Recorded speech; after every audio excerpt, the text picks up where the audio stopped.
संयुक्त किसान मोर्चा जातीय कमिटी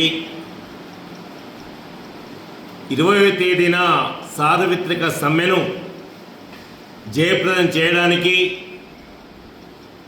భారత వ్యవసాయ రంగాన్ని కార్పొరేట్ శక్తుల బారి నుండి రక్షించుకోవడానికి ఈ సార్వత్రిక సమ్మె సందర్భంగానే గ్రామీణ బంద్కు పిలుపునిచ్చింది।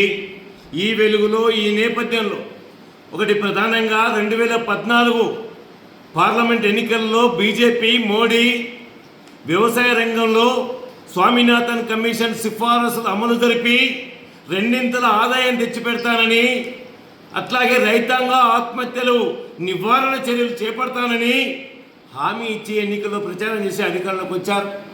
అధికారంలో వచ్చిన తర్వాత ఏరు దాటేదాక ఏరు మల్లన్న, ఏరు దాటిన తర్వాత బోడి మల్లన్న అనే చందంగా మోడీ సర్కార్ వ్యవసాయ రంగాన్ని ఏమాత్రం పట్టించుకోకపోవడమే కాకుండా చిన్న సన్నకారు రైతుల చేతుల్లో ఉన్న భూముల్ని ఆదానీ అంబానీలు కట్టబెట్టడానికి 3 రైతు వ్యతిరేక చట్టాలు తెచ్చి ప్రయత్నం చేసింది। ఆ ప్రయత్నాన్ని 16 మాసాలు ఢిల్లీ కేంద్రంలో రాజకీయాలకు అతీతంగా వ్యవసాయ రంగాన్ని కాపాడమే లక్ష్యంగా 16 మాసాలు ఉద్యమం కొనసాగింది। 750 మంది ప్రాణత్యాగాలతో జరిగింది। ఆ సందర్భంగా ప్రపంచంలో కెనడా కానీ అనేక దేశాల నుంచి ఒత్తిడి రావడంతో, అట్లాగే ఉప ఎన్నికలు ఉండడంతో మోడీ సర్కారు మొట్టమొదట మెడలు వంచింది రైతాంగ ఉద్యమం। ఆ సందర్భంగా నిండు పార్లమెంట్లో రైతాంగానికి క్షమాపణ చెప్పి ఎంఎస్పీ స్వామినాథన్ కమిషన్ సిఫార్సు అమలు చేస్తానని రాతపూర్వక హామీ ఇచ్చారు। ఈ రోజు కూడా అమలు చేయలేదు।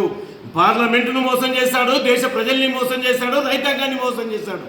ఈ వెలుగులోనే ఎస్కేఎం సార్వత్రిక సమ్మె సందర్భంగా కార్మిక, కర్షక, విద్యార్థి, యువకుల ఐక్యతతో ఈరోజు బీజేపీ మీద ఒత్తిడి తీసుకురావడం కోసం ఈ సార్వత్రిక సమ్మె గ్రామీణ బంద్ని నిర్వహించాలని పిలుపునిచ్చింది। అందులో భాగంగా నిజామాబాద్ ప్రజానీకానికి, రైతాంగానికి, ఈ కార్మిక వర్గానికి, విద్యార్థి మేధావులకు మేము విజ్ఞప్తి చేస్తూ ఉన్నాం।